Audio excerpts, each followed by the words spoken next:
Hey guys, good afternoon sa inyo. Benjo here, and this is our first video for the year 2024. And speaking of 2024, meron tayong binili na ang price ay 2024. At yun na yung walang iba kundi yung lucky bag from Co, the collectible store. And ito po siya, medyo may kabigatan. Ayan, kita naman. Co. Ayan, kita naman yung Co. Yung, ayan. So, basically, sabi, yung value ng isang lucky bag ay katumbas ng 6,500 pesos or more or less, ganun. And to give you a konting preview of what's inside, ito po yung laman niya, no? Sabi dun sa kanilang Facebook page, ang isang lucky bag ay may 5 Funko Pops, so 3 common at 2 exclusives, isang fig pin, yun, 2 pairs of Funko socks, 2 Funko Mystery Minis, isang Star-Lord Dorbs Rides, isang small anime merch, so it's either One Piece or Jujutsu Kaisen, isang K-pop album or OMO mystery pack, tama ba? OMO, 6 Panini sticker packs, and more.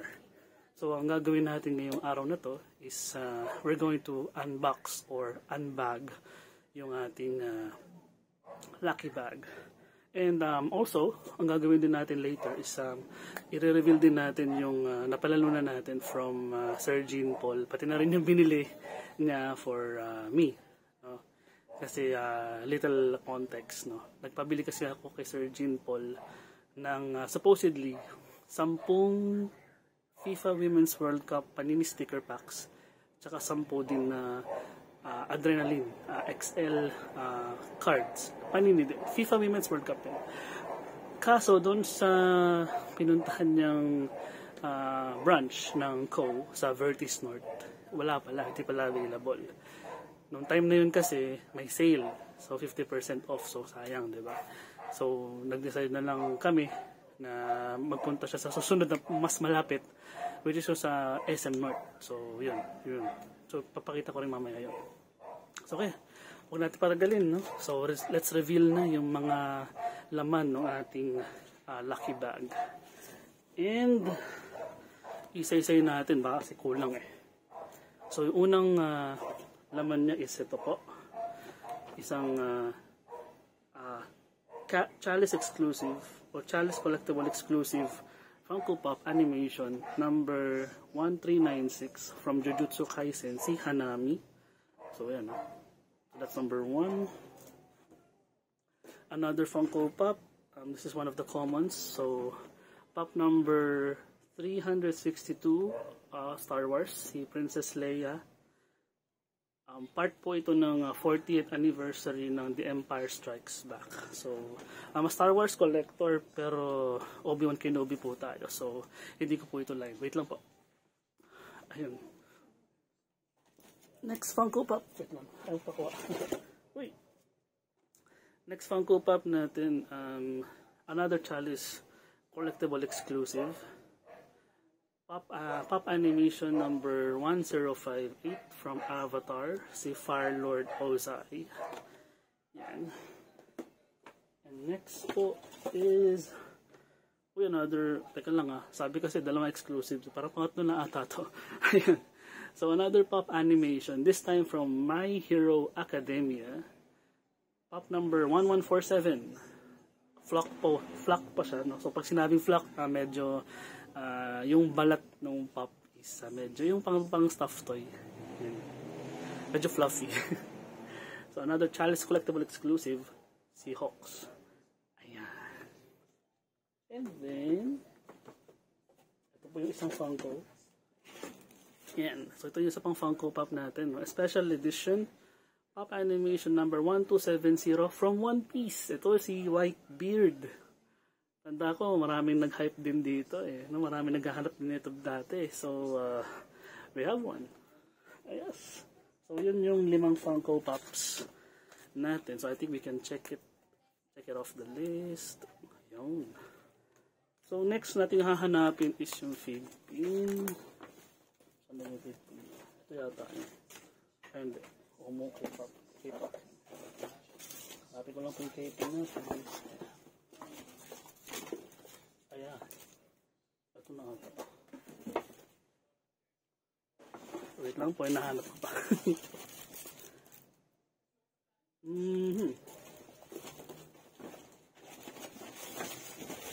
Sige, let's skip muna yung fig pin. Ito na po yung dalawang Funko socks, no? Isang Star Wars na hinahanap ko kung nasan yung Star Wars dito. Ah, yun, yung Death Star. Ano? Yung Death Star. Tapos another Funko Pop. Funko socks. And Stormtrooper. So, saktong-sakto. Star Wars fan tayo. Kailangan natin yan. So, again, I'll check it off the list. There we go. Then, another. Ito naman, no. Ito yung dalawang Funko Mystery Minis natin. So, this one. Parang meron na ako nito. Luke Skywalker. So, ito naman, isa. Si Lando Calrissian. Yung bata. Si Donald Glover. Ayan. Alimutan ko yung alias na eh. Basta. Yan. So, that's it. Another check of the list. And then susunod natin is nakikita ko na dito yung Star-Lord, yung Dorbs Ride. Yan. So another one. Check it off the list. Yan. Tapos I think nakita ko na rin tong small anime merch natin, which is this one. Isang sabi dito is a shoe badge of One Piece. Yeah. You can check it off the list again. And we have a mystery pack. Ito yata yung sinasabi nilang mystery pack na Omo. I'm not sure what's inside. So, di ko na muna bubuksan. Pero maybe sa susunod na videos natin, buksan natin siya. I guess we have the fig pin na nakita ko na yun. I think ito na yung fig pin natin. Yeah, si Ray. Yeah, ito na yung fig pin natin siguro. Kasi wala akong makitang fig pin dito. So we can check off the fig pin. And then lastly, yung 6 na Panini sticker packs. So we have one, so NBA, then a Jurassic World, another NBA, uy, FIFA 365, ayos to. Pero di ko na masisimulan to kasi ang 2023 na, 2024 na eh. Baka gamitin ko na lang sa ano ko, sa planner. And Pixar Fest na Panini sticker packs. Ayun po ang ating 6 Panini sticker packs. So wait lang po ulit. Oh, sorry po, mabilis ang pagpunas. Now, sabi din doon sa contents, no, sa Facebook page, we should expect more, and we have more. So we have another Dorbs, this time a Dorb figure po ni Two-Face from Batman. So mukhang tingnan natin mamaya yung value, no? Maybe later tingnan natin kung magkano aabutin talaga lahat. And I also have a Premier League Adrenaline XL Panini sticker. No, these are trading cards naman. So I'm also collecting these, pero yung Women's World Cup. Ito nga yung isa sa mga pinabili ko rin kay Sir Jean Paul. Tingnan natin kung ano yung laman na ito. Later, i-reveal natin. Sa mga later videos na lang siguro. And I also have this. I think this is a Toy Story. Kasi si Woody. I think this is Woody. And si Ham. Si Mr. Potato. Ayan. So, yun. So So bali yun yung laman ng lucky bag natin from Co. Also, i-share ko na din yung napalanunan ko rin from Sir Jean Paul dun sa kanyang giveaway. Year-end giveaway. So, ito po siya.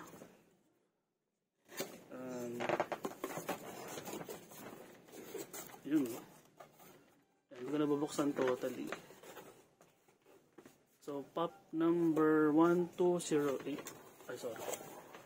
Ayan, si Baby Rocket. Ayan, si Baby Rocket. Akala ko paputok lang yun, pero meron palang karakter na ganun. Joke lang. Don't hate me. And of course, ito po yung pinasuyo ko po kay Sir Jean Paul from Co din. Co Vertis, Co SM North. Ayan, so ito po siya. Ito po sinasabi ko, no? Na Panini sticker packs ng FIFA Women's World Cup. Tsaka Adrenaline XL official trading cards na Panini din. FIFA Women's World Cup din. Ayun. So, yun po. That's it. Yun yung laman ng ating 2024 lucky bag from Co, the collectible store. And let's just give a shout out din po sa Co, no? Syempre, sa lahat ng branches nila all over the country, 17 branches, no? At I think meron pa silang mga lucky bags available hanggang tomorrow, January 15. So if you don't have your lucky bags yet and you're interested, no, to have one, drop by your nearest Co collectible store branch. Kung saan ka nakatira, kung yung pinakamalapit doon, puntahan mo na yun, takbuhin mo na kung kailangan, and who knows kung ano man makuha mo. And also, yun nga, shoutout din po kay Sir Jean Paul Pineda. So, thank you so much, sir, sa effort, sa pagtulong po sa pagbili po nito. Mas marami pa sana tayo mabibili, pero yes, thank you so much for the assist. And baka yung laman kanina nung sticker collection tsaka ng trading cards, baka merong yung hinahanap ng utol mo, ibigay ko kagad pag may nakita ako. Pag wala, edi wala. So, ayun po. So, yun lang guys, and I hope na medyo nagkaroon tayo ng konting interaction. Kung may comments kayo, drop your comments in the comment section. And yung mga pinakita nating pops, yung iba doon siguro, if not ipamigay, baka ibenta natin. Tingnan natin. Pero titignan ko pa rin yung value kung ano bang gagawin natin dyan. And yun. Thank you guys for watching this video. This is again the Benjo and our first video for the year. See you again in our next videos. Bye-bye.